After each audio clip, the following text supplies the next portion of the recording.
ஸ்ரீநிதிம் நிதிமபாரமர்த்தினாம் அர்த்திதார்த்த பரிதான தீட்சிதம் சர்வபூத சுகிருதம் தயாநிதிம் தேவராஜம் அதிராஜம் ஆசிரயே.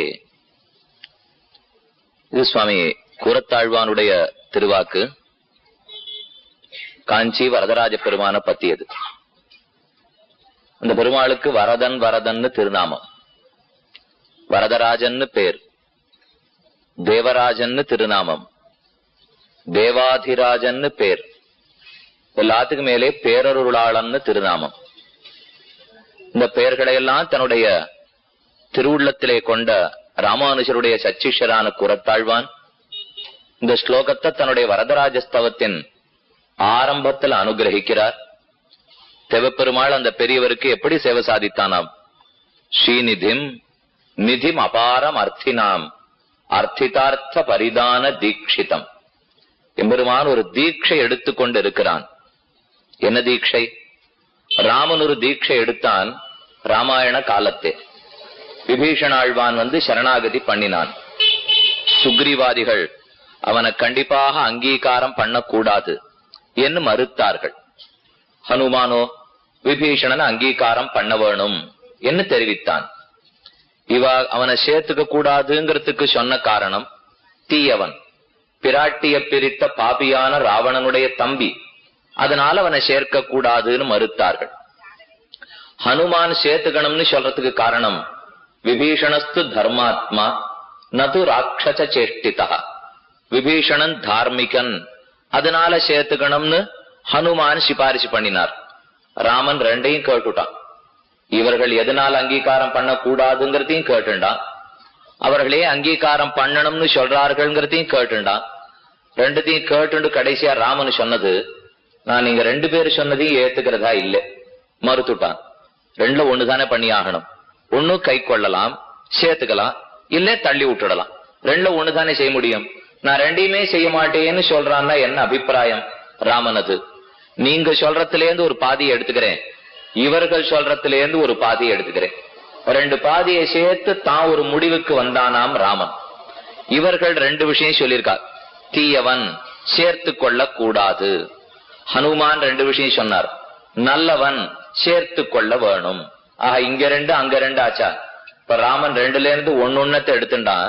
நீங்க சொன்னத்திலேருந்து தீயவன் எடுத்துக்கிறேன், ஹனுமான் சொன்னத்திலேருந்து சேர்த்துக்கணும்னு எடுத்துக்கிறேன். ரெண்டையும் சேர்த்து விடுறேன். இப்போ அவன் தீயவன் ஆனாலும் சேர்த்து கொள்ளுவேன். இது புது விரதம் இப்ப ராமனுடையது. தீயவன்கிறதுக்காக கைவிட்டுடணும்னு தானே நீங்க சொன்னீர்கள். அவன் தீயவனாகவே இருக்கட்டும். நல்லவன்கிறதுக்காக சேர்த்துக்கணும்னு தானே ஹனுமான் சொன்னார். சேர்த்துக்க கண்டிப்பா போறேன். ஆனா நல்லவன்கிறதுக்காக அன்று அவன் தீயவனானாலும் கைவிட்டுட மாட்டேன் இன்னும் ஒரு விரதத்தை ராமன் எடுத்துக்கொண்டானே. அப்ப சொன்னதுதான் மூணு அழகான ஸ்லோகங்கள் ராமனுடையது. சக்ருதேவ பிரபன்னாய தவாஸ்மீதி ச யாச்சதே அபயம் சர்வபூதேப்யா ததாம் ஏதத் விரதம் மம. இது என்னுடைய விரதம். அபயம் சர்வபூதேபியோ ததாமி. உலகத்துல எல்லாரிடத்திலிருந்தும் என் அடியவனை நான் காப்பாற்றி கொடுக்கிறேன், ரட்சிக்கிறேன். அபயம், கவலைப்பட வேண்டாம், அஞ்சேல் என்ன கையை எப்படி வைத்து காட்டினான் இல்லையோ, அஞ்ச வேண்டாம்னு ராமபிரான்.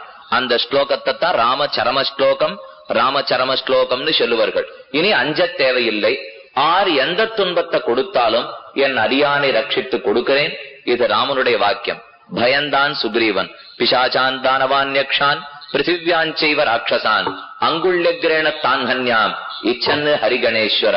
ஹே சுக்ரீவா, கவலைப்படாதே, என்ன இவன் என்ன பண்ணிடுவன்னு நீ பயப்படுறாய். சுக்ரீவன் பயப்பட்டதுக்கு காரணம், விபீஷண ஏதானு தீங்கிழைத்து விடுவனோ, சிரமத்தை கொடுத்துடுவனோ ராமனுக்கு என்ன. சுக்ரீவனுக்கு பயம், பாவம். சுக்ரீவா பயப்படாதே.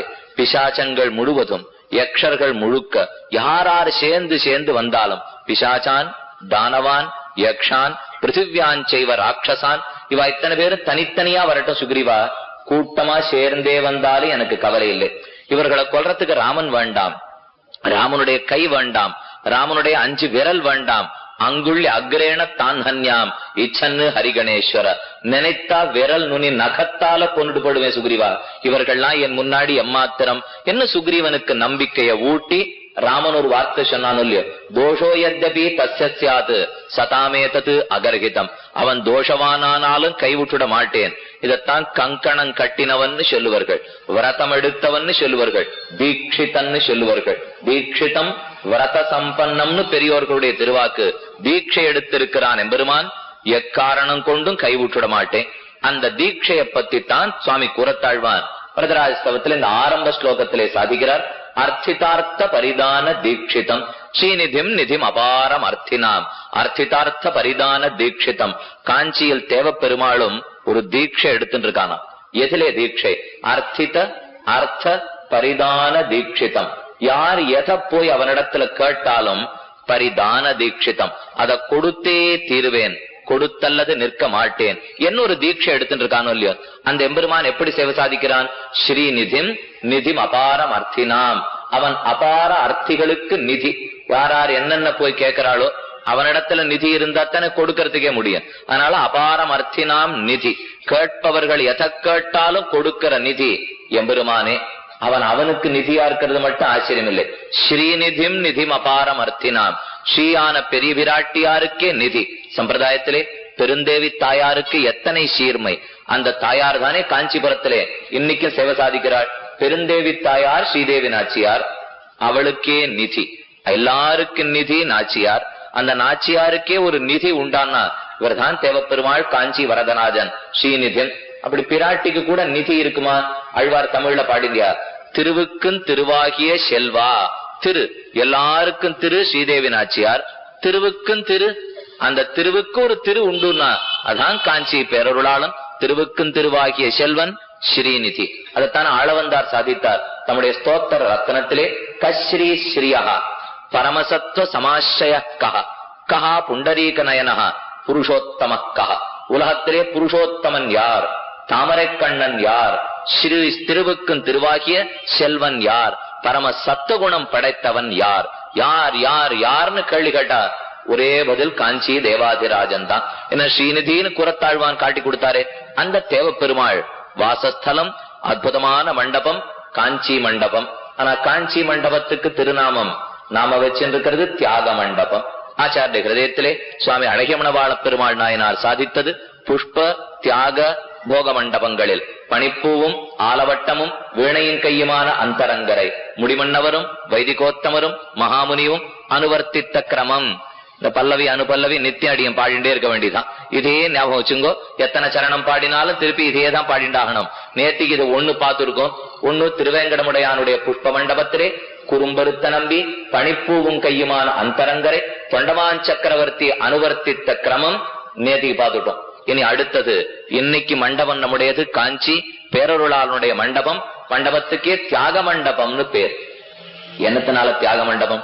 ஆறு தியாகம் உள்டா. இப்போ தியாகராஜன் தேவப்பெருமாள் தான் தியாகராஜன். அது என்னமோ தெரியல, வைஷ்ணவ குடும்பத்துல இந்த தியாகராஜன்கிற பேர் வைக்கிறது இல்லை. ஸ்மார்த்தர்கள் நிறைய தியாகராஜன் வச்சுக்கிறா. வைஷ்ணவாழ்ல தியாகராஜன் தாராளமா வச்சுக்கணும்னு படியும் சொல்ல வரல. ஏன்னா முன்னோர்களுடைய மேலையார் செய்வனர்கள் அது இல்லை.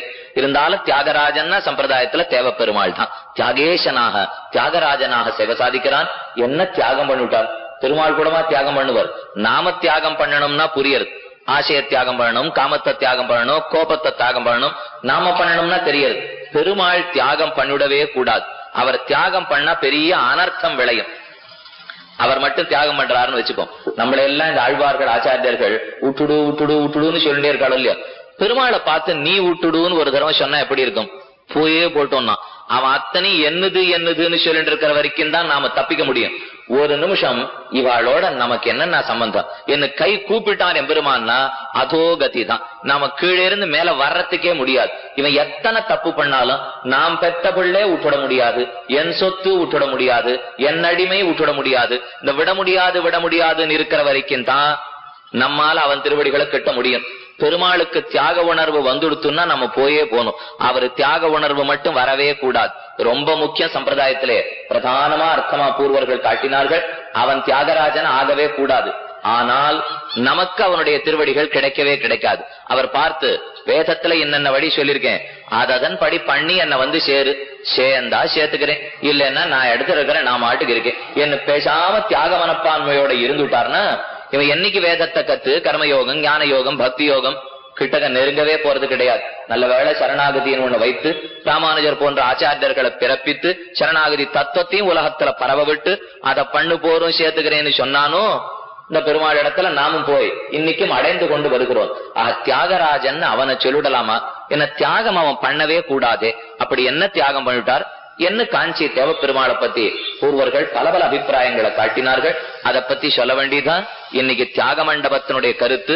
இந்த கருத்துக்கு முன்னாடி ஆச்சாரியத்தில் நாயனாருடைய சூத்திரார்த்தம் என்னன்னு பார்த்தோம் இல்லையோ. அவர் சொன்னது தியாக மண்டபத்தே ஆலவட்டமும் கையுமான அந்தரங்கரை வைதிகோத்தமர் அனுவர்த்தித்தது. ஆலவட்டமும் கையுமான அந்தரங்கர், ஆலவட்டம்னா விசிறி, விசிறிய வச்சுன்னு கைங்கரியம் பண்றோம் இல்லையோ. பெருமாளுக்கே புறப்பாடு நடக்கும். சாமரம் விசிறி ரெண்டும் வீசுவர்கள். சாமரம் வீசுவா ரெண்டு பக்கத்திலையும், விசிறி வீசுவர்கள். இந்த கைங்கரியம் எல்லாம் முதல்ல பண்ணது லக்ஷ்மணன் பண்ணிருக்கான் ராமனுக்கு. சத்திர சாமர பாணிஸ்து லக்ஷ்மணா அனுஜகாம. சத்திரத்தையும் சாமரத்தையும் ரெண்டையும் பிடித்து கொண்டு லக்ஷ்மணன் ராமனுக்கு கைங்கரியம் பண்ணினான். இந்த சத்திர சாமரங்கள்ங்கிறது ஒரு முக்கியமான அடையாளம் பெருமானுக்கு. யாருக்கு அடையாளம்? ராஜாவுக்கு முக்கியமான அடையாளம் சத்திர சாமரம். ரெண்டு இருந்தா தான் ராஜானே ஒத்துப்பாளம். இப்ப நம்ம வீதியில ஒருத்தர் போயிட்டு இருக்கார்.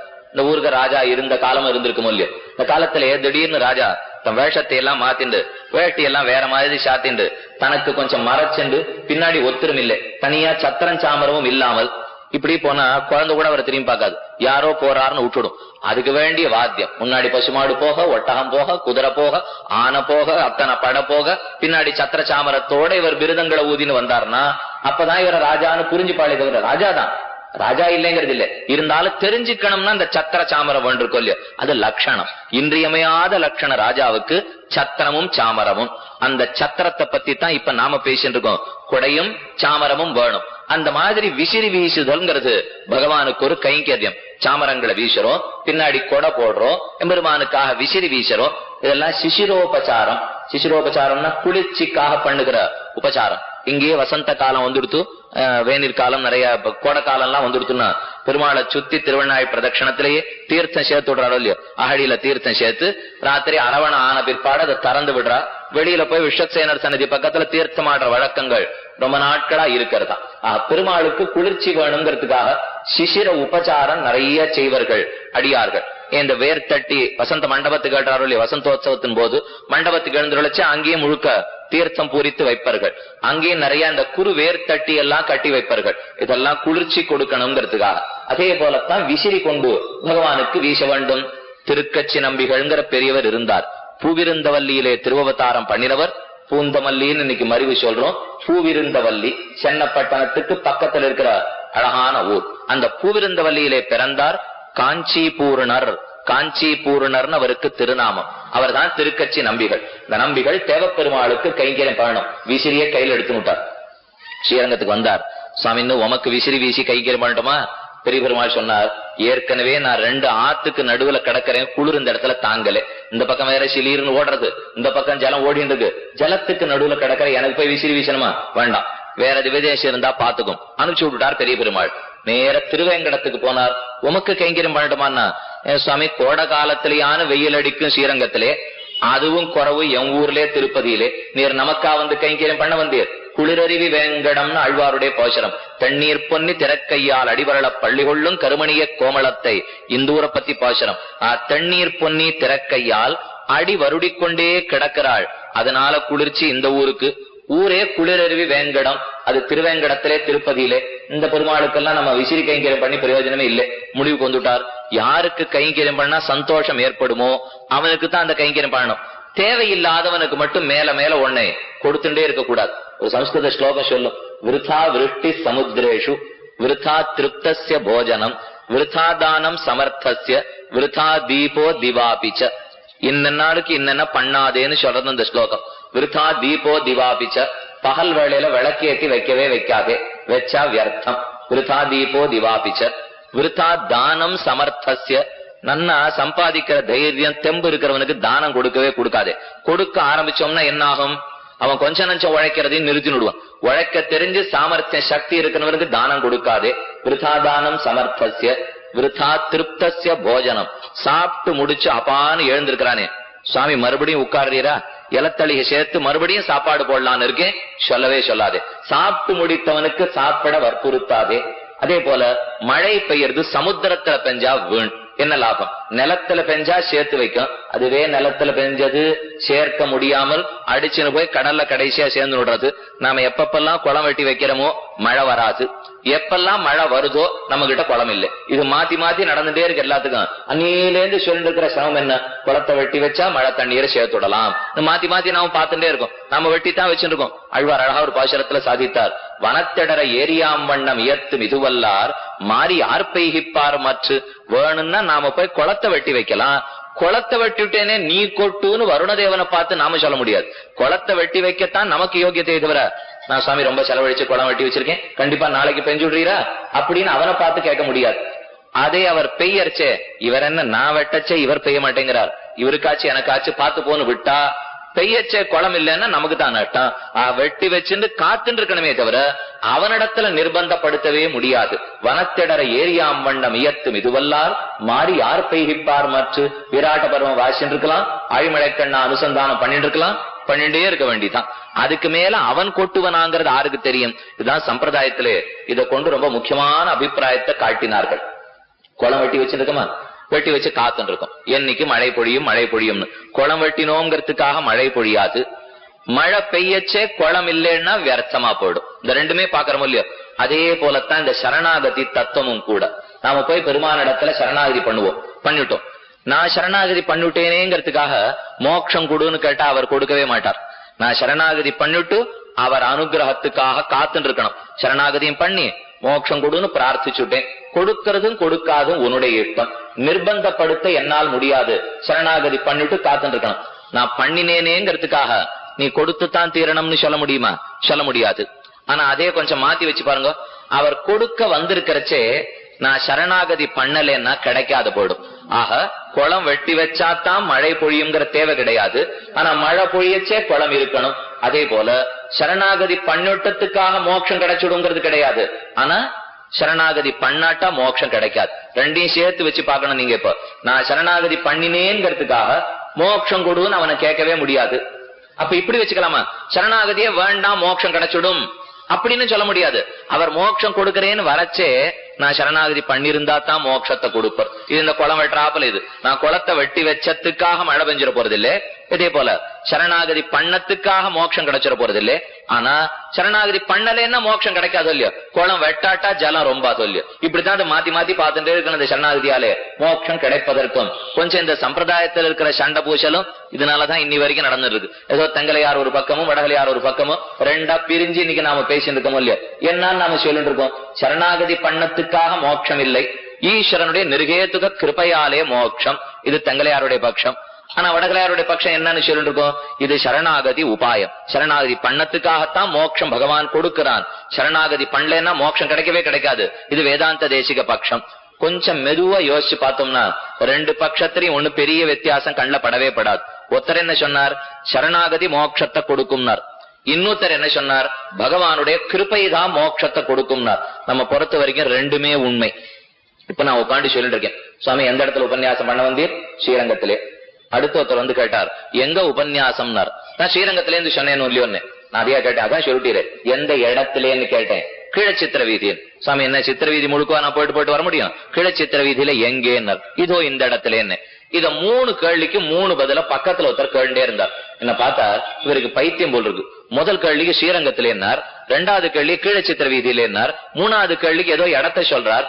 3 இடத்துல உபன்யாசம் பண்ண போறார். பண்ண போறது ஒரு இடத்துலதான். இவரே இந்த மாதிரி பண்றாருன்னு அவர் சிரிச்சார். எனக்கு உள்ளூர சிரிப்பு. இந்த 3மே ஒண்ணுன்னு இவன் புரிஞ்சுக்க மாட்டேங்கிறானே. ஸ்ரீரங்கம்னு சொன்னாலும் அதுதான், கீழே சித்திர வீதின்னு சொன்னாலும் அதுதான், அதுக்கு மேல இந்த இடம்னு சொன்னாலும் அதுதான். இப்ப நான் தரையில படுத்துட்டு இருக்கேன்னு சொல்லலாமா, கட்டில படுத்துட்டு இருக்கேன்னு சொல்லலாமா, மெத்தையில படுத்துட்டு இருக்கேன்னு சொல்லலாமா? கேட்டா பைத்தியமா எங்க ஒரு இடத்துலதான் படுத்துக்க முடியும், இவர் எப்படி 3 இடத்துலயும் படுத்திருக்காருன்னு கேட்போம். அர்த்தம் ஒரே அர்த்தம் தான். நான் தரையில இருந்தாலும் உண்மை, கட்டில படுத்தாலும் உண்மை, மெத்தையில படுத்தாலும் உண்மை. அதே போல இந்த ரெண்டையும் பாருங்க. இப்போ சரணாகதி பண்ணா சரணாகதி மோட்சத்தை கொடுக்கும் ஒத்தர் வாதம். இல்ல பகவானுடைய கிருபை தான் மோட்சத்தை கொடுக்கும் இன்னொருத்தருடைய வாதம். இந்த ரெண்டுமே உண்மை. ஏன் உண்மை?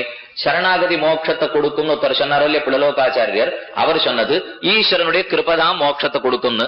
வேதாந்த தேசிகன் சொன்னது சரணாகதி மோட்சத்தை கொடுக்கும்னு.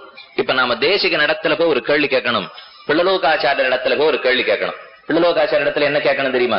சுவாமி, நீர் இந்த மாதிரி ஈஸ்வரனுடைய கிருபதான் மோட்சம் கொடுக்கும்னு சொல்லிட்டீரே, அப்ப நான் சரணாகதி பண்றதை நிறுத்தினுடட்டுமா? அவனுடைய கிருபதானே மோட்சம் கொடுக்க போறது. அப்ப நான் சரணாகதி பண்றதை நிறுத்தினுட்டுமா கேட்டா என்ன சொல்லுவார்? அதாரு சொன்னா நான் உன்னை சரணாகதியை நிறுத்துன்னு நான் சொன்னேன். இப்போ நீ பண்ற சரணாகதி பண்ணிட்டே இருக்கணும். ஆனா அவன் கிருப மோட்சம் கொடுக்கும் நான் சொன்னேனே தவிர நீ பண்றதை நிறுத்துன்னு நான் சொன்னேன், நிறுத்தக்கூடாதுன்னு அவர் சொல்லிடுவார். நேர வேதாந்த தேசிகன் இடத்துல போகணும். சுவாமி இடத்துல போய் சரணாகதி மோட்சம் கொடுக்கும்னு சொல்லிட்டீரோ இல்லையோ, அப்ப சரணாகதி நான் பண்ணிட்டேன். இப்போ ஈஸ்வரனை பத்தி நான் இனிமே கவலைப்பட மாட்டேன். நான் பண்ண சரணாகதி எனக்கு மோட்சம் கொடுத்துருமா கேட்டோம். அவர் சொன்னார், நல்ல கதையா இருக்கேது, அவன் மனசு வச்சா தான் மோட்சம் கிடைக்கும். நான் அதை எப்படி நீ சரணாகதி பண்ணிட்டா மோட்சம் கொடுத்துருவோன்னு நம்புருமான். அவன் கிருபை இருந்தா தான் கொடுப்பன் அவர் சொல்லுவார். இப்ப நமக்கு புரியல, ரெண்டு பேரும் என்ன ஒன்னத்தானே சொல்லிட்டு இருக்கா, இதுக்கு என்னத்துக்கு இப்ப இவ்வளவு பெரிய சண்டைன்னு பார்த்தா இந்த உப்பு சப்பு இல்லாத விஷயத்துக்கு தான் சண்டை போன்றிருக்கும். விஷயம் ரெண்டு ஒரே அர்த்தம் தான். இப்போ நான் சரணாகதி பண்ணினாத்தான் மோட்சம், ஆனா பண்ணிட்டேங்கிறதுக்காக மோட்சம் கிடைச்சிடாது. ஈஸ்வர கிருபை இருந்தால் தான் மோட்சம். இதே போல குளத்தை வெட்டி வைத்தாத்தான் ஜலம் ரொம்ப, குளத்தை வெட்டி விட்டதுக்காக மழை பெஞ்சுட போறது கிடையாது. நான் சரணாகதி பண்றதுங்கிறது குளத்தை வெட்டுறா போலே, மழை பெய்யறதுங்கிறது ஈஸ்வரனுடைய கிருபை. இந்த ரெண்டு சேர்ந்துதான் இருக்கணும். அவர் கிருபை வரச்சே குளம் இருந்தா குளம் நிரம்பும். நான் குளத்தை வெட்டி வச்சு காத்துன்னு இருக்கணும். அதே போல சரணாகதி பண்ணி நான் காத்துன்னு இருந்தேன்னா எனக்கு ஒவ்வொரு நாள் ஈஸ்வரனுடைய கிருபை நமக்கு அவசியம் கிடைக்கும்.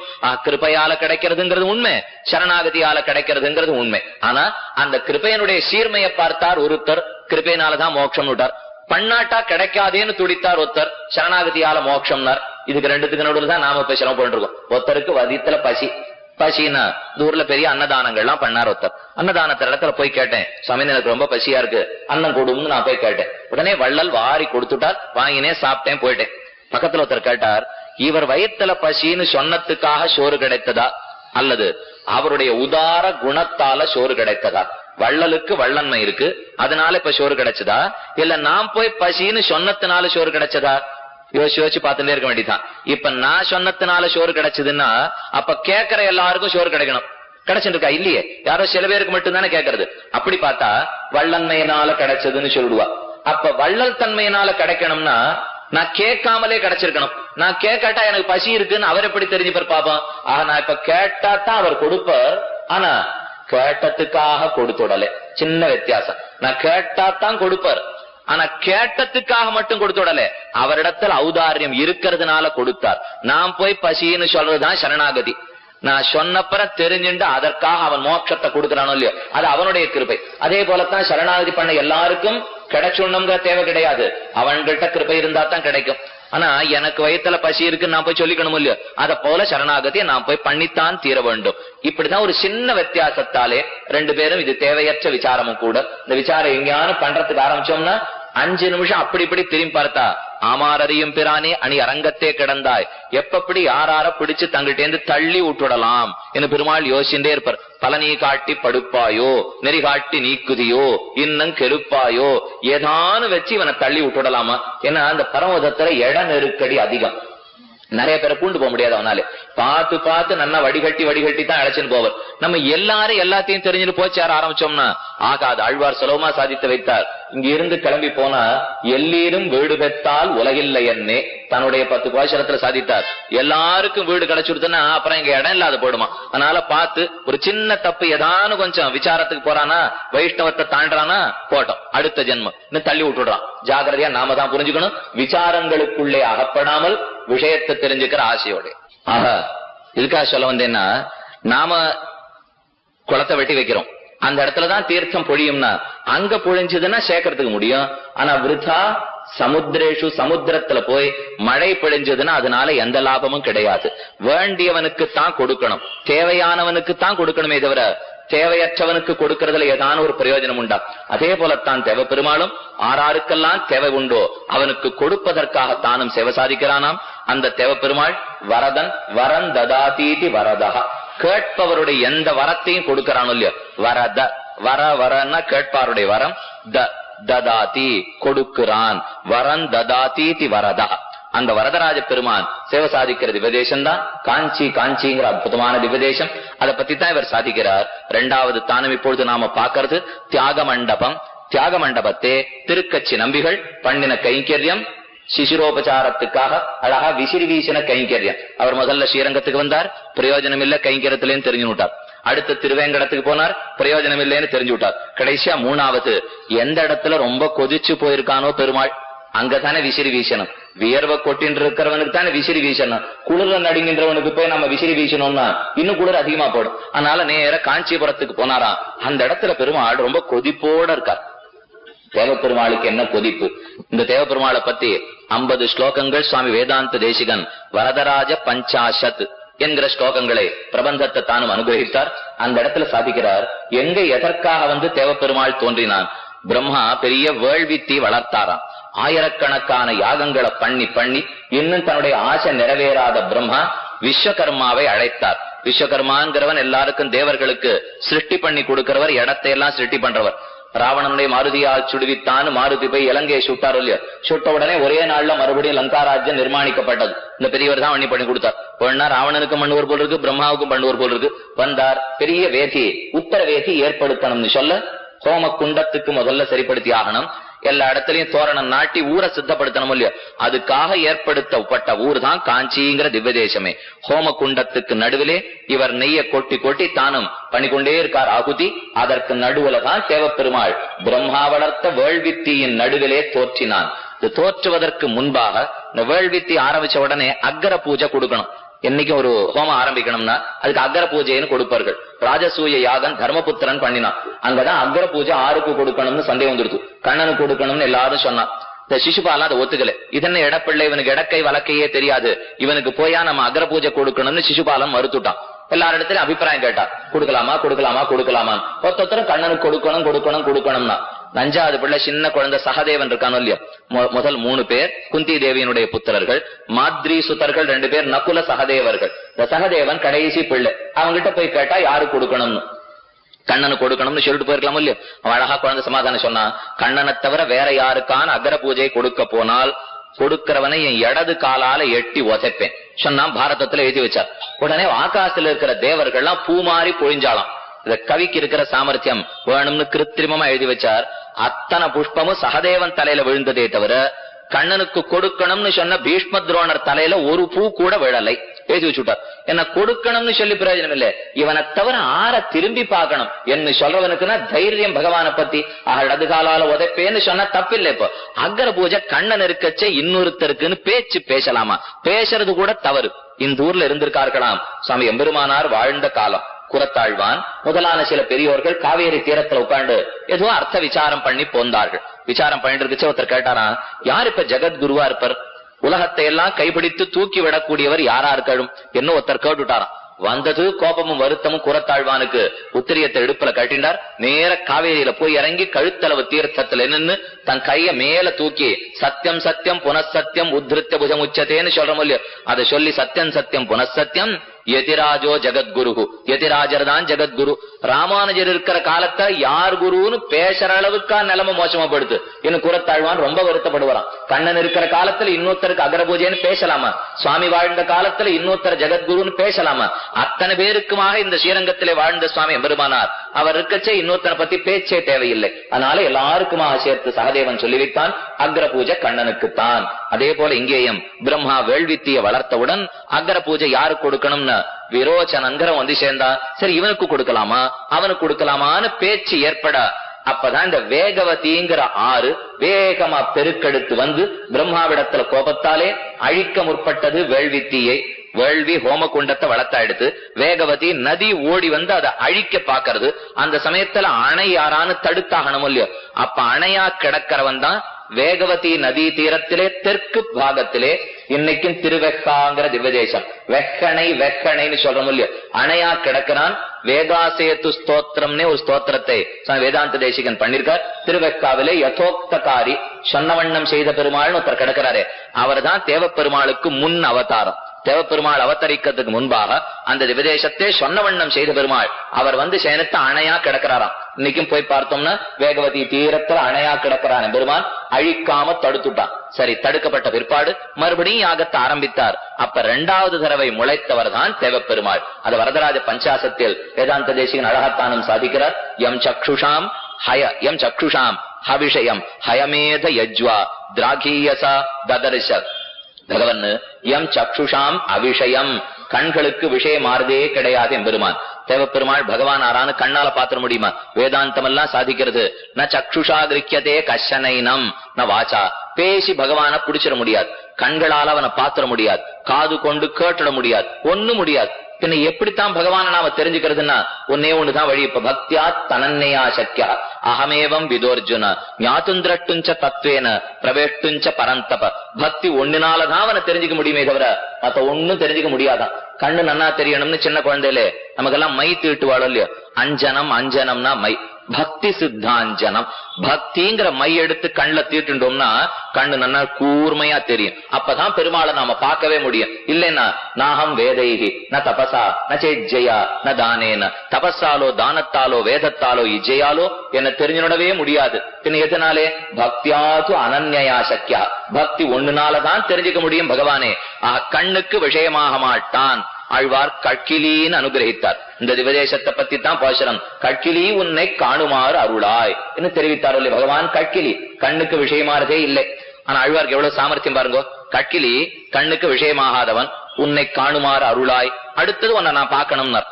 பெரிய பெருமாளுக்கு ஒரே ஆனந்தம். இன்னும் அழ்வீர் இந்த மாதிரி நான் மயர்வர மதுர பொருளத்துக்கா இப்படியா பாடுவீர்? இப்பதானே கட்கிலி கண்ணால பார்க்க முடியாதுன்னு. அடுத்தது உன்னை காணுமாறு அருளாய்னா இவ்வளவு முரண்பாடா பேச்சுல ஒரு 10 பாட்டு கழிச்சானும் பாடப்படாதோ. கட்கிலி இப்பதான் பார்க்கவே முடியாதுங்கிறார், அடுத்த வாரத்தை உன்னை காணுமாறு அருளாய்ன்னு சொன்னா புரியல பகவானுக்கு. அழ்வார் சொன்னார், புரியலையா? கட்கிலிங்கிறது உன்னுடைய ஸ்வரூபம், உன்னுடைய இயல்பு தன்மை. ஆனா எப்ப கட்கிலி? நாம் பிரயத்தனப்பட்டா உன்னை பார்த்துடவே முடியாது கட்கிலி. ஆனா நான் என்ன கேட்டேன் பாரு, உன்னை காணுமாறு அருளாய். நீயா காட்டினா இந்த நியமம்லாம் கிடையவே கிடையாது. நானா பார்க்க போனா தான் பார்க்க முடியாதுன்னு சாஸ்திரம். நீயா காட்டணும்னு முடிவு பண்ணிட்டியானா பாக்குறத ஆறால தடுக்க முடியும். கட்கிலின்னு சொன்னது என் பிரயத்தனத்தால பார்த்துட முடியாது. காணுமார் அருளாய்னு சொன்னது அவன் பிரயத்தனத்தாலே பார்த்து விட முடியும். எப்படி? எம் சக்ஷுஷாம் அவிஷயம், கண்ணுக்கே விஷயமாகாத பகவான். ஹயமேத யஜ்வா, பெரியவர்கள் தானும் அஸ்வமேத யாகத்தை பண்ண தொடங்க பிரம்மா எம் சக்ஷுஷாம் அவிஷயம் ஹயமேத யஜ்வா திராகீயசா, பெரிய பிரம்மாவனுடைய வேள்வித்தியிலே வந்து தோத்தினாம். தம் துவாம் கரிகிரீஷ கருணா பரிணாமதஸ்தே. ஹே கரிகிரீஷ, இந்த கரிகிரீஷங்கிறது கரிங்கிறது வேழமலை, ஹஸ்திகிரி ஹஸ்திகிரின்னு சொல்றோம் இல்லையோ. ஹே கரிகிரீஷ கருணா பரிணாமதஸ்தே லோகானி ஹந்த நிகிலானி நிஷாமயந்தி. இந்த உலகம் முழுக்க இன்னைக்கு உன்னை பாக்குறதே என்ன ஆச்சரியம். உபனிஷதத்தனை கண்ணால பார்க்க முடியாது பார்க்க முடியாதுன்னு போச்சு. ஆனா நீ என்னன்னு பார்த்தா இந்த வேள்வித்தீவுக்கு நடுவுல தோன்றி எல்லா உலகத்தவர்களும் பார்க்கும்படி இன்னைக்கு சேவை சாதிக்கிறாய்னா ஒத்துப்ப மாட்டேங்கிறது. உபனிஷத்தானா ஒரு பக்கம் உன்னை பார்க்கவே முடியாதுங்கிறது, நீ ஆனா எல்லார் கண்ணுக்கும் விஷயமாகி ஒரு பக்கம் வந்து சேர்க்கிறாய். உபனிஷத்து உன்னை அடக்காது போல் இருக்கு. அதனாலதான் நீ எல்லார் கண்களுக்கும் விஷயமாகி நிற்கிறாய். என்ன தேசிகன் தானும் பெருமாள் தேவப்பெருமாளை பத்தி அனுகிரகித்தார். அந்த ஸ்லோகத்திலேருந்து நாம தெரிஞ்சுக்கிறது, வேள்வி ஹோமகுண்டத்துக்கு நடுவிலே தோற்றினான். ஹோமகுண்டத்துக்கு நடுவுல ஒருத்தர் இருந்தா திருமேனி சூடாது இருக்குமா? ஏற்கனவே அக்னி தீ கொழுந்து விட்டு எரியறது. பெருமாளுக்கு எவ்வளவு சூடு திருமேனியில இருந்திருக்கும் பார்த்தார் திருக்கச்சி நம்பிகள். பண்ணா ஆலவட்ட கைங்கரியம் இவனுக்கு தான். என்னத்துக்கு இந்த உபய காவேரி மத்தியத்துல ஸ்ரீரங்கத்திரியா கைங்கரியம்? குளிரருவி வேங்கடத்துல போய் கைங்கரியம் பண்ணலாமா? சுட்டு கிடக்கிறவனுக்கு தானே கைங்கரியம் பண்ணணும் என்று காஞ்சி பூர்ணர் முடிவு பண்ணினார். ஆலவட்டமும் கையுமான அந்தரங்கர், அது தியாக மண்டபமான காஞ்சி மண்டபத்தே ஆலவட்டமும் கையுமான அந்தரங்கர் திருக்கச்சி நம்பிகள். யார் பின்தொடர்ந்தார்? திருக்கச்சி நம்பிகளை அனுவர்த்தனம் பண்ணதாருன்னு பார்க்கணும். நேற்றுக்கு தொண்டமான் சக்கரவர்த்தி குறும்பருத்த நம்பி அனுவர்த்தனம் பண்ணினார்னு பார்த்தோம். இன்னைக்கு இந்த திருக்கச்சி நம்பிகளை ஆறு அனுவர்த்தனம் பண்ணினார்கள்? வைதிகோத்தமர். வைதிகோத்தமர்ங்கிறது சுவாமி எம்பெருமானார். எம்பெருமானார் பிறந்தது ஸ்ரீபெரும்புதூரிலே. புண்ணியாம்போஜ விகாசாய பாபத்வாந்த க்ஷயாய ஸ்ரீமான் ஆவிரபூத் பூமோ ராமானுஜ திவாகரः ஸ்ரீமன் மகாபூதபுரே ஸ்ரீமத் கேசவ யஜ்வனः காந்திமத்யாம் பிரசூதாய யதிராஜாய மங்களம். கேசவ சோமயாஜிங்கிற பெரியவர் போய் பார்த்தசாரதி எம்பெருமான திருவல்லிக்கேணியிலே பிரார்த்திக்க, பார்த்தசாரதியே சுவாமி ராமானுஷராக வந்து திருவவதாரம் பண்ணினார். ஸ்ரீமன் மகாபூதபுரே ஸ்ரீபெரும்புதூர்லே. அந்த ஸ்ரீபெரும்புதூர்லே இருந்தவர் தான் காஞ்சிபுரத்துக்கு வந்து பெருமாளுக்கு கைங்கரியம் பண்ணிட்டு இருந்த காலம். அந்த கைங்கரியம் பண்ணிட்டு இருக்கச்சே திருக்கச்சி நம்பிகள் அவருடைய தொடர்பு அவருக்கு ஏற்பட்டது. திருக்கச்சி நம்பிகள் பண்ணுகிற கைங்கரியத்தை பார்த்து நாம பெற்றா போனகம் செய்த சேடம் தருவரையில் புனிதமன்னே. தொண்டரடிப்பொடி ஆழ்வாருடைய திருமாலை பாசனம். பெரியவர்கள் சாப்பிட்ட மிச்சல் இருக்கொல்லையோ, அது கொடுக்கப்பட்டா நமக்கு மகா லாபம், பெரிய பேர். அது வேணும்னு ஆசைப்பட்டுட்டார் எம்பெருமானார். சாமான்யமா ஒருத்தர் சாப்பிட்ட மிச்சத்தை நாம சாப்பிடுறதுக்கு கூடாது. கண்ணன் கீதையிலே எதெல்லாம் சாத்விக ஆகாரம், எது ராஜச ஆகாரம், எது தாமச ஆகாரம், இந்த 3 குணம் எல்லாரும் கேள்விப்பட்டிருக்கீங்களோ இல்லையோ? சத்வகுணம், ரஜோகுணம், தமோகுணம். சத்வகுணம்னா நல்ல ஞானத்தை வளர்க்கும், நடுநிலையான பகுத்தறிவை வளர்க்கும், இது சத்வகுணம் பண்ணும். ரஜோகுணம்ங்கிறது கோபம், ஆசை, இந்த ரெண்டையும் வளர்த்துட்டே இருக்கிறது ரஜோகுணம். ராஜாவுக்கு ரஜோகுணம் இல்லைன்னா முடிஞ்சே போடுவோம். ஏன்னா நாட்டை எல்லாரும் ஜாகிரதையா எடுத்துன்னு போடுவா. ராஜாவுக்கு மட்டும் ஆசை இல்லாம பரம வைராகிய நிதியா இருந்துட்டான்னா, இருந்தா இருக்கு இல்லாட்டா போறதுன்னு ராஜா முடிவுக்கு வந்துட்டா எடுத்துனே போடுவா. பிராமணனுக்கு சத்துவகுணம் இருக்கணும், க்ஷத்திரியனுக்கு ரஜோகுணம் இருக்கணும். ரஜோகுணம் இருந்தா தான் கோபமே வரும். எதிராளி படையெடுத்து வந்தா தோல் தட்டி சண்டைக்கு போகணும் இல்லையா? அவர் பிராமணராட்டம் கிடைச்சது போரும், இருக்க ஆரம்பிச்சா ராஜாவுக்கு ஒத்தே போகாது. பிராமணனுக்கு சத்துவகுணம் இருக்கணும், க்ஷத்திரியன் ராஜாவுக்கு ரஜோகுணம் இருக்கணும். அதுக்கு மேல 3வது தமோகுணம். தமோகுணம்ங்கிறது தூக்கம், தெளிவின்மை, தெளிவா எதுவும் தெரியாது, மயக்கமா இருக்க ஆப்புல இருக்கும், தூக்கத்திலேயே எப்பவும் மனசு போகும், சோம்பல் வளர்ந்துட்டே போகும். இது தமோ குணத்தினுடைய தன்மை. இந்த 3 குணமும் ஒரு ஜீவாத்மாவிடத்திலையும் உண்டு. எங்கிட்டையும் உண்டு, உங்ககிட்டையும் உண்டு, எல்லாரிடத்திலையும் உண்டு, பிறந்தன்னிலேந்தே உண்டு. சத்தம் ரஜஸ்தமயதி குணாக பிரகிருதி சம்பவா. கண்ணன் கீதையில சாதித்தான், இந்த சரீரத்தோட என்னைக்கு பிறந்தாய அர்ஜுனா அன்னைக்கே இந்த 3 இன்றியமையாதது, இருந்தேதான் தீரும். இதுல சத்த குணத்தை வளர்த்துக்கிறதுக்கு நாம பிரயத்தனப்படணும், ரஜோகுண தமோ குணத்தை குறைச்சுக்கிறதுக்கு பார்க்கணும். இதுதான் ஒரு ஜீவாத்மாவும் சமப்பட வேண்டியது. திருமங்கையாழ்வார் சாதித்தார், முக்குணத்தில் 2 அகத்தி 1 நின்னு திருவழுகூத்திருக்கைங்கிற பிரபந்தம். திருமங்கையாழ்வார் 6 பிரபந்தம் பாடினார். மாறன் பணித்த தமிழ்மறைக்கு மங்கையர்கோன் ஆரங்கங்கூற உபதரித்த வீருடைய கார்த்திகையில் கார்த்திகை நாள், கார்த்திகை மாசத்திலே கிருத்திகா நட்சத்திரத்திலே திருமங்கையாழ்வார் அவதரித்தார். நேத்திக்கு ஆயிருக்கு 11 கருட சேவை. திருநாங்கூர்ல சுத்தி எல்லா திவதேச தெம்பெருமானுக்கும் மங்களாசாசனம் பண்ணிருக்கார் ஆழ்வார். திருமங்கை ஆழ்வார் ஆஸ்தானத்திலையும் இந்த கருட சேவை நிறைய உண்டு. நம்மாழ்வாருடைய ஆஸ்தானத்திலேயும் வைகாசி மாசத்தே 9 கருட சேவைங்கிற உற்சவம் உண்டு. ஸ்ரீவில்லிபுத்தூர்லயும் 5 கருட சேவை உற்சவம் இன்னைக்கு நடக்கிறது. இன்னும் நடக்கிற இப்ப 2ஐயும் நீங்க கேள்விப்பட்டிருப்பீள். இப்ப சொல்லிட்டேன், அடுத்த வருஷம் ஸ்ரீவில்லிபுத்தூர் போயிட்டு வந்திருக்கும். ஏன்னா இந்த 11 எல்லாருக்கும் தெரியும், அந்த 9 எல்லாருக்கும் தெரியும். ஸ்ரீவில்லிபுத்தூர்லயும் உற்சவ காலத்திலே 5 கருட சேவைகள் இன்னைக்கும் பெருமாள் கண்டருளுகிறான். எதுக்காக சொல்ல வந்தேன்னா, இந்த திருவங்கியாழ்வார் பாடினார், முக்குணத்தில் 2 அகத்தி 1 3 குணத்திலே 2 குறைச்சு 1 மட்டும் பிடிச்சுக்கோன்னார். இந்த கணக்கு பிரபந்தம் இந்த திருவள்ளுக்கூத்து இருக்கு. கணக்கா சொல்லிட்டே போகும். 1 2 3 3 2 1 1 2 3 4 4 3 2 1 1 2 3 4 5 6 6 5 4 3 2 1 இப்படியே ஏத்தி இறக்கின்றே இருப்பார் திருமங்கை ஆழ்வார். அது ஒரு தனியே சாமர்த்தியம் ஆழ்வாருக்கு. திருக்குடந்த கும்பகோணம் சந்நிதிக்குள்ள போனோம்னா துவஜஸ்தம்பத்துக்கு இடது பக்கம் மேல ஒரு தேர் படம் வரைஞ்சு வச்சிருப்பா. அந்த தேர்ல வரிசையா இந்த பிரபந்தம் முழுக்க எழுதி வச்சிருப்பா. ரதபந்தத்தை போன்ற பிரபந்தம். தேருக்கு கட்டம் கட்டுறாலும் இல்லையோ, கீழே 1 நிலை இருக்கும், 2 நிலை 3 நிலை 4 நிலை 7 நிலை, அப்புறம் மறுபடியும் குறைஞ்சிட்டு 6 5 4 3 2 1 போகும். கட்டி முடிச்ச உடனே என்ன பண்ணுவாளா, கயத்தை போட்டு மேல் முதல் நிலையிலேருந்து கீழே 2வது, கீழே 4வதுலேருந்து மேல 3வது மாத்தி கயத்தை கொடுத்து கட்டினாத்தான் தேர் அப்படி அசையாம நிற்கும். அந்த போல திருவங்கியாழ்வார் இந்த பிரபந்தத்தை இங்கேயும் அங்கேயுமா கயத்தை கொடுத்து இழுத்துட்டார். முக்குணத்தில் 2 அகத்தி 1 நின்னு 3 குணத்துல 2 ஒழிச்சு விடுங்க, 1 நில்லுங்கன்னார். கேண்டே இருந்தார் ஒருத்தர் உபன்யாசத்திலே. எழுந்திருந்தார், சுவாமி நித்தியம் நான் அதைத்தான் பண்ணிட்டு இருக்கேன்னு விட்டார். இது தேவலையே, நம்மால கூட இன்னும் பண்ண முடியல. கேட்கிறவர் பண்ணிவிட்டாரேன்னா, ஆமா அவர் முக்குணத்தில் 2 அகத்தின்னு தானே சொன்னார். எந்த 2ன்னு திருமங்கையாழ்வார் சொல்லலையோ இல்லையோ, அவர் சொன்னது 3ல 2 ஒழிச்சிருந்தார். நான் சத்துவகுணத்தையும் ரஜோகுணத்தையும் ஒழிச்சுட்டேன், தமோ குணத்தை மட்டும் பத்தின்னு இருக்கேன். ஒருத்தர் சொன்னார், இல்ல சுவாமி அடிய சத்தத்தையும் தமசையும் ஒழிச்சுட்டேன், ரஜோகுணத்தை மட்டும் பத்தின்னு இருக்கேன். ஆழ்வார் அபிப்பிராயம் அது இல்லை. முக்குணத்தில் 2 அகத்தின தமோகுண ரஜோகுணங்களை தவிர்த்து சத்தகுணத்தை மட்டும் நாம் கை கொள்ள வேணும். இது ஆழ்வாருடைய கோஷரம். அதுக்கு கண்ணன் என்ன தெரிவித்தான், சத்தகுணம் வளரணும்னா இன்னென்ன ஆகாரத்தை சாப்பிடு, ரஜோகுணத்துக்கு இன்னென்ன ஆகாரம், தமோ குணத்துக்கு என்னென்ன ஆகாரம். சாப்பாடு நித்தியப்படி சாப்பிடறோமோ இல்லையோ, அந்த உள்ள என்ன போறதோ அதுக்கு தகுந்தாப்புலதான் நம்ம குணமே என்னைக்குமே வெளியில வருமா. இது ஒரு சம்ஸ்கிருத ஸ்லோகம் ரொம்ப சுலபமா சொல்லி வைத்தது. எது அன்னம் பக்ஷத்தே நித்தியம் ஜாயத்தே தாதிருஷி மதி தீபோ பக்ஷயத்தே துவாந்தம் கஜ்ஜலஞ்ச பிரசூயத்தே. எது அன்னம் பக்ஷத்தே நித்தியம் ஜாயத்தே தாதிருஷி மதி. இந்த தீபம் விளக்கேற்றி வைக்கிறோமோ இல்லையோ, அது கருப்பா புகை விடுறது. ஒருத்தர் கேட்டார், ஏன் அது புகை கருப்பா இருக்குன்னார். நாம பார்த்தோம், இது வெளுப்பா இருந்ததுன்னா ஏன் வெளுப்பா இருக்குன்னு போறார், இது நீளமா இருந்ததுன்னா ஏன் நீளமா இருக்குன்னு. சுவாமி அது வெளுப்பா இருந்தா ஏன் வெளுப்புன்னு கேட்பீரோ இல்லையோ, அதனாலதான் கருப்பா இருக்கு இப்படின்னு ஒருத்தர் பதில் சொல்லி வச்சார். அது அர்த்தம் இல்லை. எது உள்ள போறதோ அதைத்தான் வெளியில விடுமா. விளக்கு எதை சாப்பிடுறது, இருட்டை தானே சாப்பிடுறது. இருட்டை சாப்பிட்டு தானே விளக்குறது விளக்கு. இருட்டை சாப்பிடறதுனால கருத்த புகைய வெளியில விடுறதான். உடனே பெரியவர் தெரிஞ்சின்றார், ஓ எதை சாப்பிடுறோமோ அப்படித்தான் குணமும் வளரும் போல் இருக்கு. இருட்டு கருப்பா இருக்கு, அதை சாப்பிடுறது வழக்கு, கருத்த புகைய வெளியில விட்டு விடுறது. எது அன்னம் பக்ஷத்தே நித்தியம் ஜாயத்தே தாதிருஷி மதிகி. எந்த அன்னத்தை நான் உள்ள கொள்ள போறேனோ அதே வழியில தான் என்னுடைய மதியும் போகும். சத்த குணத்துக்கு அன்னம் உண்டு, ரஜோ குணத்துக்கு அன்னம், தமோ குணத்துக்கு அன்னம். இந்த தமோ குணத்தினுடைய அன்னத்தை பத்தி சொல்லச்சே கண்ணன் சாதித்தான், யாத்தயாமம் கதரசம் பூதி பரியுஷிதம் உச்சிஷ்டம் அமேத்யஞ்ச ஆஹாராக தமசப்பிரியாக.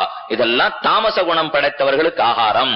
ஒரு 4-5 சொல்லி வச்சான். யாத்தயாமம் தப்பித்தவரி, நான் இப்ப சொல்றதை கேட்டுங்கோ, முயற்சி பண்ண ஆரம்பிச்சேன்னா அடியதுக்கு சொல்லிட முடியாது நடக்குமான்னு. ஏன்னா இவன் சொல்லி இருக்கிற எல்லாம் எதை கூடாதுன்னு இருக்கானோ அதைத்தான் நாம இன்னைக்கு பண்ணிட்டே இருக்கோம். நான் இப்ப சொல்லி முடிச்சு வாத்தயாமம் பண்ணி முடிச்சு ஒரு ஜாமம் தாண்டி எடுத்துன்னா அந்த உணவை சாப்பிடவே கூடாது. முதல் வம்பு. இப்போ ஒரு வாரம் எல்லாம் இல்ல, நான் இங்க பண்ணி ஒரு வாரத்துக்கு அதுக்குன்னு பெட்டி எல்லாம் வச்சுட்டு இருக்கோம், அதுக்குள்ள போட்டு வச்சு எடுத்து அன்னன்னைக்கு சூடு பண்ணி சாப்பிட்டு இருக்கமே.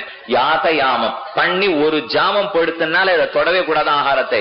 யாத்தயாமம் யாத்தயாமம் பூதி பரியுஷத்தம் கதரசம். இயற்கையான ரசம் இருக்கும் இல்லையோ, அந்த ரசம் போடுத்துன்னா அந்த பண்டத்தை நாம தொடவே கூடாது. இன்னைக்கு எல்லா ரசமும் செயற்க ரசம் தான். இயற்கை ரசத்தோட நாம சாப்பிடுறதே குறைஞ்சு படுது. கதரசம் பூதி, பூத்தினா பூத்தி கந்தம். ஒரு பண்டத்தினுடைய கந்தம் மாற ஆரம்பிச்சதுன்னா அந்த பண்டத்தை தொடவே கூடாது. பூத்தி பரியுஷிதம், பரியுஷிதம்னா ஊசி போனது. நல்ல வேளை அவ்வளவா நம்ம சாப்பிடறது இல்லை. ஆனா சில பேர் வழக்கம் வச்சுருக்கோம், சுவாமி நேத்திக்கு பண்ணது இன்னைக்கு கார்த்தால இன்னும் நன்னா இருக்கு. இது சில எதுல ஆறாருக்கு என்னென்ன பிடிக்கும் நீங்களே ஞாபகப்படுத்திங்கோ, நான் சொல்ல வேண்டாம். பண்ணது நேத்திக்கு தான், ஆனா அதை இன்னைக்கு கார்த்தால வச்சுன்னு இன்னும் கொஞ்சம் அதுல ஏதாவது சேர்த்து சாப்பிட்டா என்னமா இருக்கு, சாப்பிட்டு நாமும் பார்க்கிறோம் இல்லையோ. அதுதான் கதரசம் பூதி பரியுஷிதம். உச்சிஷ்டம், உச்சிஷ்டம்னா ஒருத்தர் சாப்பிட்ட மிச்சத்தை சாப்பிடவே கூடாது. உச்சிஷ்டம் இந்த பாத்திரத்துல பண்ணிட்டும் எடுத்து சாப்பிட்டா எடுத்து, இல்ல இலையில போட்டு சாப்பிட்டா எடுத்துன்னா மிச்சத்தை நாம சாப்பிடுவது கூடாது.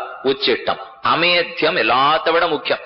அமேத்தியம்னா பெருமாளுக்கு கண்டருள பண்ணப்படாத உணவை உட்கொள்ளவே கூடாது. அது கடைசி எல்லாத்த விட மோசம். கீழே இருக்கிறதெல்லாம் கூட சரி படுத்தி விடலாம், ஆனா பண்ணத்தை அவன் திருப்பவளத்துக்கு காட்டாம சாப்பிட போன கேவலத்திலும் கேவலம். அந்த உணவை நாம தொட்டுடவே கூடாது. தாரையனுடைய வீட்டு வாசல்ல லக்ஷ்மணன் போய் நிக்கிறான். மழைக்காலம் முடிஞ்ச உடனே ஒத்தாசைக்கு வரையன்னு சுக்ரீவன் சொன்னான். ராமன் பாவம் மழைக்காலம் முழுக்க பர்வதத்திலே அடைபட்டு கிடந்தான். முடிஞ்சு படுத்து சுக்ரீவன் வர்றதா தெரியல. ராமன் திரும்பி பார்த்தா, லக்ஷ்மணனே சுக்ரீவன் வரேன்னு சொன்னா லக்ஷ்மணா வர காணும், சீதையானா தவித்து கொண்டிருப்பள், ஏன் காணும்? திரும்பி பார்த்தா லக்ஷ்மணனே. இது ஆதிசேஷ அவதாரம். எடுத்த உடனே கோபம் ஒண்ணுதான் தெரியும் சீரத்துக்கு லக்ஷ்மணனுக்கு. திரும்பின உடனே ஒண்ணுமே பேசல ராமன். கொன்னுடட்டுமா? அடுத்த கேள்வி அவர் தான் கேட்டார் லக்ஷ்மணன். ஐயோ கொல்றதுக்காகவா இவனை நான் நண்பன் சொல்லி இத்தனை பாடுபட்டிருக்கேன், வாலியை கொன்னுப்போ.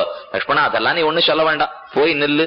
ஏன வாலி ஹதோகதா மா வாலிபதம் அன்வகாக ஏன வாலி ஹதோகதா. வாலி போன வழியே இன்னும் ராமன் மூடலே. சுக்ரீவா அதுல விழுந்துடாதே சொல்லு, வேற ஒண்ணு சொல்ல வேண்டாம், நீ அந்த இடத்துல போய் இதை சொல்லுன்னு ராமனு சொல்ல, லக்ஷ்மணன் நேர வீட்டு வாசல்ல வந்து நின்னான். நானொலி எழுப்பினானா. இந்த நானொலியில ஆகாசம் கிடுகிடுத்து போய் புருஷன் ஆறும் வெளியில வர்றதுக்கு பயம். அனுமார் சொல்லி வச்சார், ஒரு புருஷன் போனா முடிஞ்சே போயிட்டான் அதே நிமிஷம். ஒரு பெண் பெண்டாட்டி அனுப்பு, கையில அஞ்சலி போறாதா, கைய கூப்பிண்டு உன்னுடைய பெண்டாட்டி அனுப்பு, அவ பேசிட்டு வரட்டும். தாரைக்கு நல்ல பேச்சு சாமர்த்தியம். அவ அங்கேருந்து வெளியில வந்தா. வெளியில வந்த உடனே முதல்ல நிறைய பழம் காய் கனி எல்லாத்தையும் லக்ஷ்மண இடத்துல சமர்ப்பித்து, ஏன்னா சில பேருக்கு பசியில கோபம் அதிகரிச்சு போயிடும். முதல்ல சாப்பாட்டை போட்டுட்டோம்னா உடனே அப்படியே இறங்கிடும்.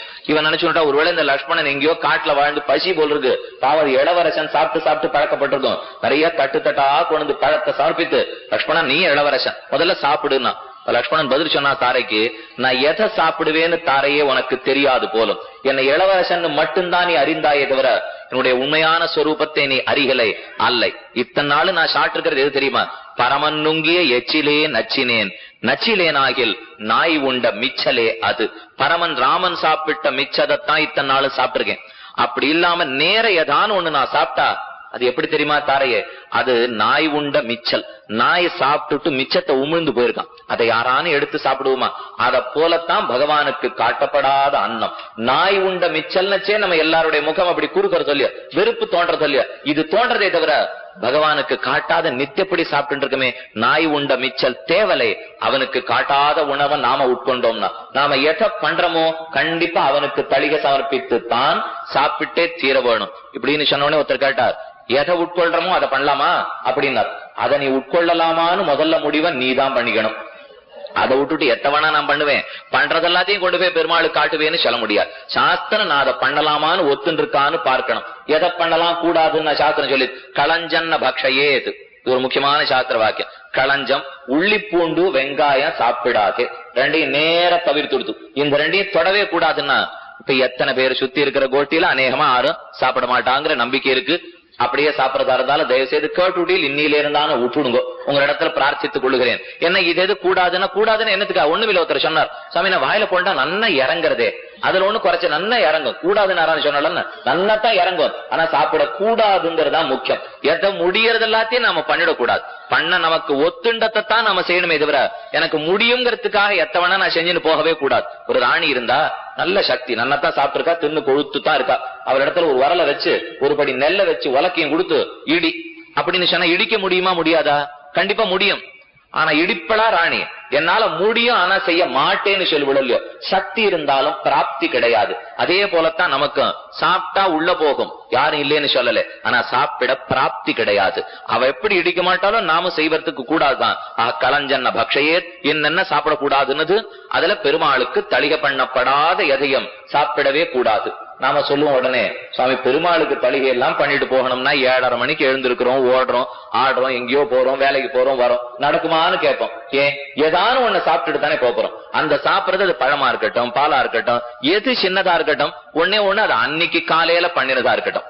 அதை நேத்திக்கு பண்ணிட்டு மிச்சத்தை வைத்து இன்னைக்கார்த்தால நாம பெருமாளுக்கு பண்ணுவது கூடாது. அது அன்னைக்கு பண்ணதாக எந்த சின்ன பதார்த்தமும் போறோம். நேத்திக்கே பார்த்திருக்கோம், பெருமாள் ஒண்ணு பெருசா கேட்கறதே கிடையாது. இவன் எந்த எளிமையானத்தை கொண்டு போய் சமர்ப்பித்தாலும் அவன் திருப்பவளத்துக்கு காட்டி நாம செய்யணும். இன்னைக்கு அதை கண்டருள பண்ணுதல்னு சீவைட்டவ சம்பிரதாயத்தை கண்டருள பண்றதுன்னு இல்லையா?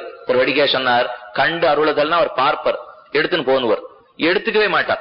சுதந்திரம் கோவில் எல்லாம் கொண்டு போய் தளிக விடுறோம். திருமாளிகள்ல தளிக விட்டோம்னா அத்தியாபகர்களுக்கு இதனை, இவாளுக்கு இத்தனை, இவாளுக்கு இத்தனை, உடனே சுதந்திரம் பிரிச்சு வச்சிருவா. அதே போல பெருமாளும் ஒரு படி வச்சியா, காப்படி முதல்ல எனக்கு எடுத்து வச்சிரும் அப்படின்னு அவர் சொல்றதே கிடையாது. அவர் முதல்ல பார்த்துட்டு விட்டு விடுறார். ஒரு படி எடுத்துன்னு போயிடும். ஒருத்தர் சொன்னார், அவன் கண்டு அருளச்சேவே காட்ட மாட்டேங்கிறான், அவன் இன்னும் கொண்டு வேற அருள ஆரம்பிச்சு விட்டான்னா காட்டவே மாட்டான். ஆறுமே இந்த கண்டருள்றதோட சரி, இன்னைக்கு கொண்டு அருளுதல்னா கொஞ்சம் எனக்கு வேணும்னு எடுத்துக்கிறது. ஆறு காட்ட போறா இப்போ? அவர் ஒண்ணு எடுத்து விட மாட்டார். அதனால கண்ணால காட்டினாலே போறோம், காட்டி விட்டு மிச்சத்தை தானே சாப்பிடணும். அதுதான் தாரை நடத்திலே லக்ஷ்மணன் தெரிவிக்கிறான், நாய் உண்ட எச்சிலே அது. பெருமானுக்கு தளிக சமர்ப்பிக்கப்படாத எத்தனா உண்டாலும் அது நாய் உண்ட மிச்சல், தொடமாட்டேன்னுட்டான் லக்ஷ்மணன். அப்படி ஒரு பக்கம். ஆனா இப்ப நம்ம பார்த்துன்றது கீதா ஸ்லோகம் எப்படி இருக்கு? உச்சிஷ்டம் கூடாது, அமேத்தியம் கூடாது, பெருமாளுக்கு காட்டப்படாததை சாப்பிடாதேன்னு உச்சிஷ்டமும் கூடாது, ஒருத்தர் சாப்பிட்ட மிச்சல் கூடாதுன்னு.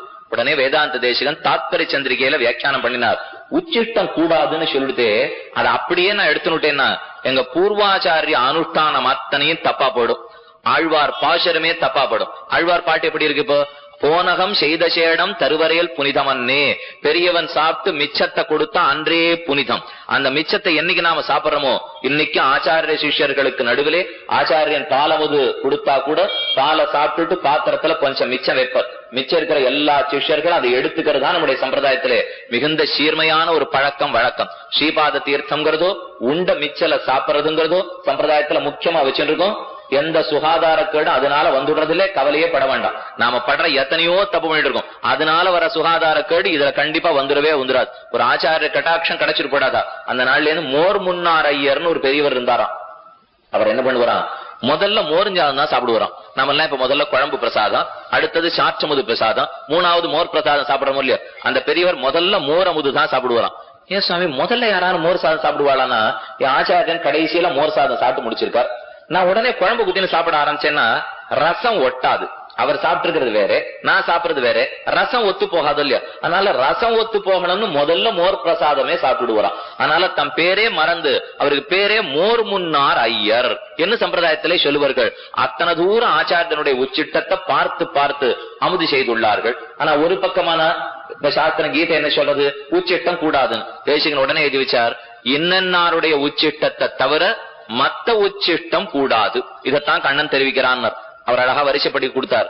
எந்தெந்த உச்சிஷ்டம் உகக்கும் தெரியுமா? ஆச்சாரிய உச்சிஷ்டம், பிதாவனுடைய உச்சிஷ்டம், ஜேஷ்ட பிராத்தாவனுடைய உச்சிஷ்டம், பர்த்தாவனுடைய உச்சிஷ்டம், பாகவதோத்தமனுடைய உச்சிஷ்டம். இதை தவிர மத்த பேருடைய உச்சிஷ்டம் கூடாது. தமிழை சொல்றேன், ஆச்சாரியன் நமக்கு திருமந்திரார்த்தத்தை உபதேசித்து சமாசேனம் பண்ண ஆச்சாரியன், ஆச்சாரியனுடைய உச்சிஷ்டம் கூடும். பிதா தகப்பனாருடைய உச்சிஷ்டம் பிள்ளைக்கு கூடும். பர்த்தா கணவனுடைய உச்சிஷ்டம் மனைவிக்கு கூடும். ஜேஷ்ட பிராதா தமையனுடைய உச்சிஷ்டம் தம்பிக்கு கூடும். அஞ்சாவது பாகவதோத்தமர்கள். சிறந்த பாகவதனா ஒருத்தன் இருந்துட்டான்னா போனகம் செய்த சேடம் தருவரேல். ஆனா அவ கொடுக்க மாட்டான். தொண்டடிப்படி ஆழ்வார்க்கே வருத்தம். கேட்டா கொடுக்க மாட்டேங்கிறா பாகவதாள்லாம். நான் தாழ்ந்தவன், உனக்கு போய் என் உச்சிட்டத்தை கொடுக்கலாமான்னு மறுத்துடுறா. ஒருவேளை அவளே ஆசைப்பட்டு கொடுத்துட்டான்னு வச்சுப்போம், போனகம் செய்த சேடம் தருவரேல் புனிதம் அன்றே. அன்னைக்கே நாம பண்ண எல்லா பாபங்களும் தொலைந்து போகிறதாம். அதுன்னா உச்சிட்டத்துக்கு இருக்கிற பெருமை. அதை தவிர மற்ற உச்சிஷ்டங்கள் கூடாது என்பதுதான் நம்முடைய சம்பிரதாயத்திலே காட்டப்பட்டது. அதனாலதான் திருக்கச்சி நம்பிகளுடைய உச்சிட்டத்தை சுவாமி ராமானுஷர் ஆசைப்பட்டார். நிறைய அர்த்தத்தை சுவாமி இடத்துல கேட்டுக்கணும்னு ஆசை. அர்த்தங்களுக்காக முதல்ல போனகம் செய்த சேடம் வேணும் இல்லையோ, அதை ஆசைப்பட்டு தான் சென்றார் ராமானுஷர். அவரிடத்துல பிரார்த்தித்தார், சுவாமி நம்ம வீட்டுக்கு வந்து அமுது செய்ய வேண்டும். இது பிரார்த்தனை. அப்ப தெரியாது இவர்களுக்கு.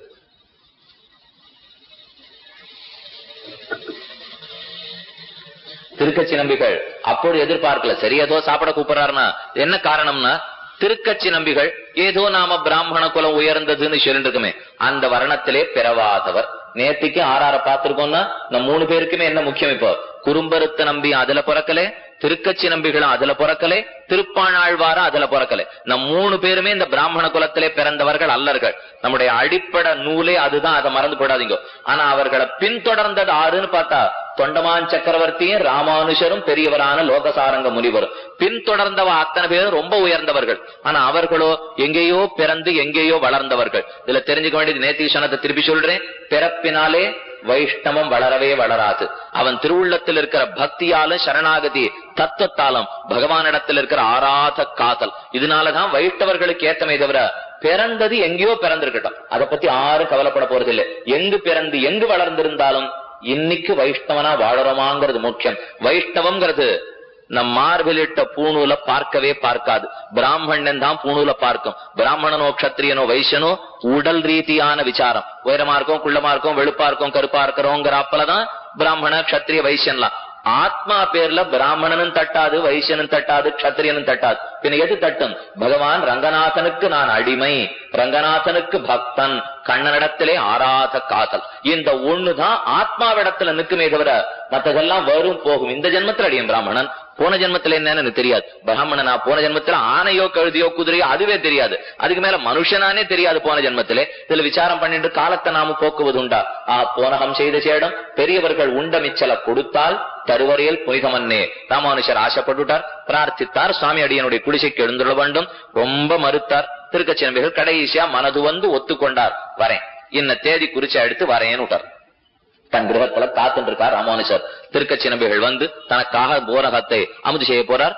அவர் உண்ட மிச்சல நாம சாப்பிட்டு சத்த பெற வேண்டும், சிஷ்யனாக நாம சத்த பெறணும்னு ஆசை ராமானுஜருக்கு. காத்துட்டு இருக்கார். கைங்கரியம் முடிஞ்சாத்தானே கோவில்ல இருந்து திரும்பி வர்றதுக்கு முடியும். அவருக்கோ திருவாலவட்ட கைங்கரியம் முடிச்சுட்டு தான் வரணும். இவருக்கு குறித்த நேரத்துல அவரால வர முடியல. படியன் போய் கூப்பிட்டேன். நேற்று கோவிலுக்கு போயிருச்சே சுவாமி 3 நாள் உபன்யாசம் வச்சிருக்கார். அர்ச்சகர்கள் அங்க இருந்த கைங்கரியெல்லாம் கூப்பிட்டேன். வாஸ்தவம் தான் சுவாமி, 9 மணி ஆகும். இங்க எல்லாத்தையும் முடிச்சுட்டு நாங்க கிளம்பச்சே 9:15 9:20 ஆகும்.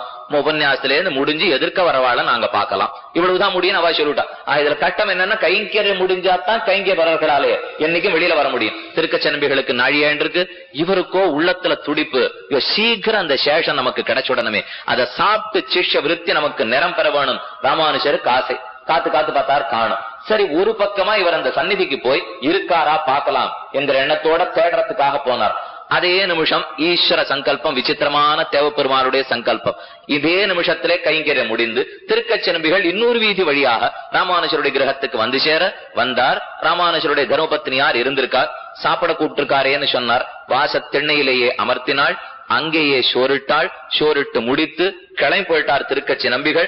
ராமானுஜர் கோவில்ல போய் தேடி கதவு சாத்தியாச்சுன்னு திரும்பி வந்து பார்த்தா சாணகம் போட்டு மெழுகிக் கொண்டிருந்தாள் ராமானுஜருடைய தர்மபத்னி.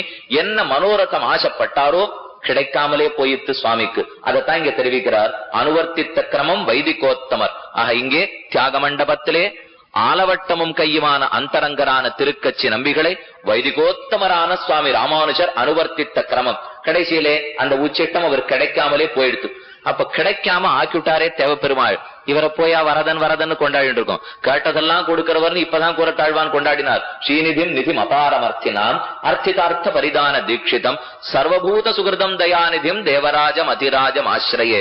சர்வபூத சுகிருத்து, உலகத்துல எல்லாருக்கும் நல்லதே நினைப்பனாம் தேவப்பெருமாள். சர்வபூத சுகிருதம் தயாநிதிம், தயையே ஒரு வடிவெடுத்தா போலே, கருணை தயை கிருபை இதுவே வடிவெடுத்தவன் தேவப்பெருமாள். சர்வபூத சுகிருதம் தயாநிதியம் தேவராஜம் அதிராஜம் ஆசிரியே. இந்த தேவப்பெருமாள் ஏன் இந்த மாதிரி கெடுத்து விட்டார்?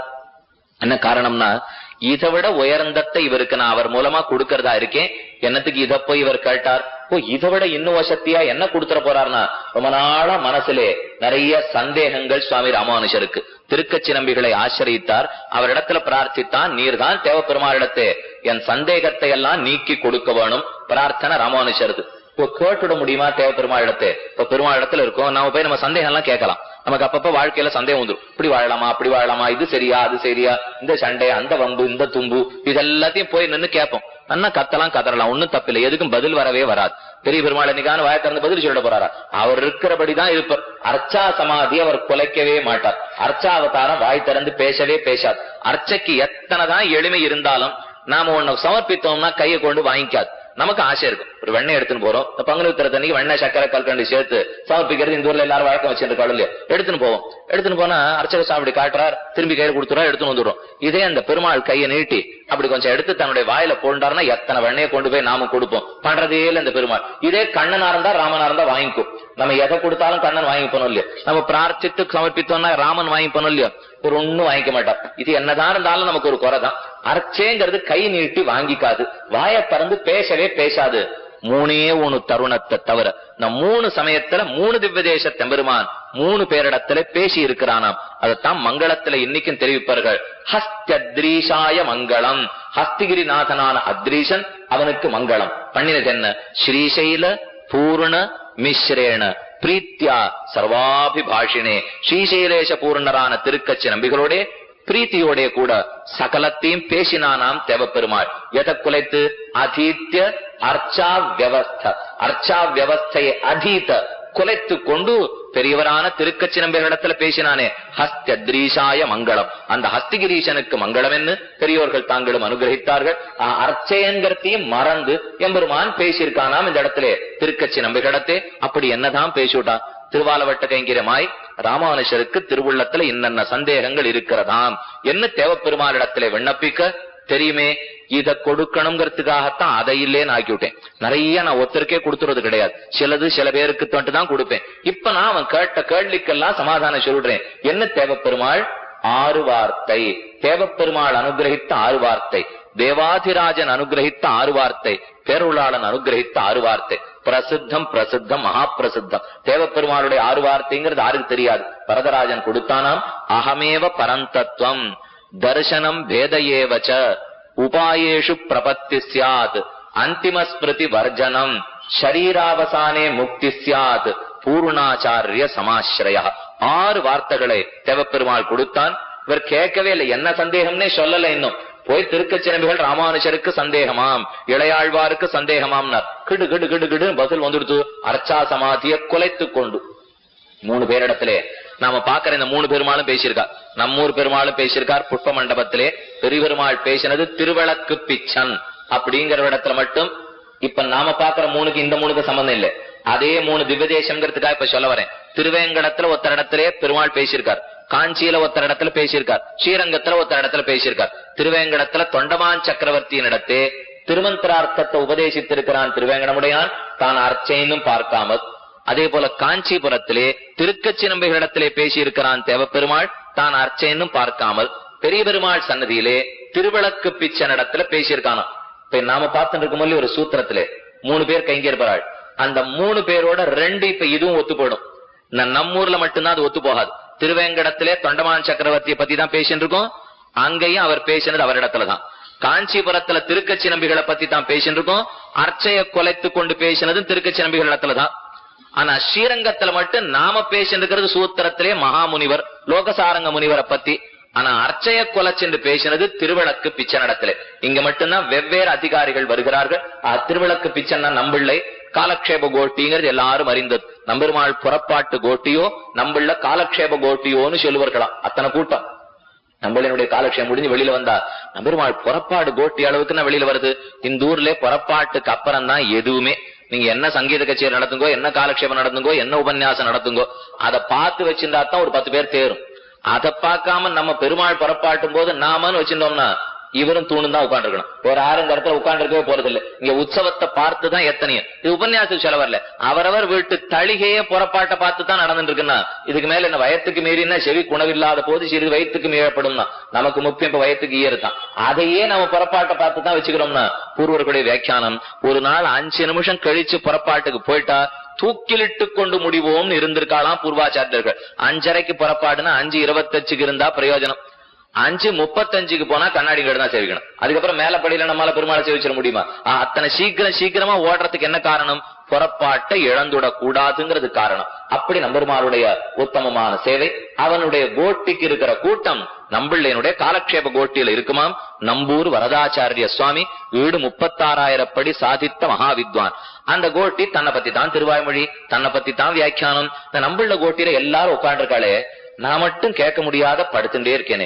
அரவின நிமிஷ மேய மாயனார் அண்ணன் ஆழ்வார்கள்லாம் படுக்க வச்சு பாட்டு பாடிட்டாளா, எழுந்திருக்கிறதுக்கே வழி இல்லை. இப்ப பெருமாளுக்கு ரொம்ப வருத்தம்.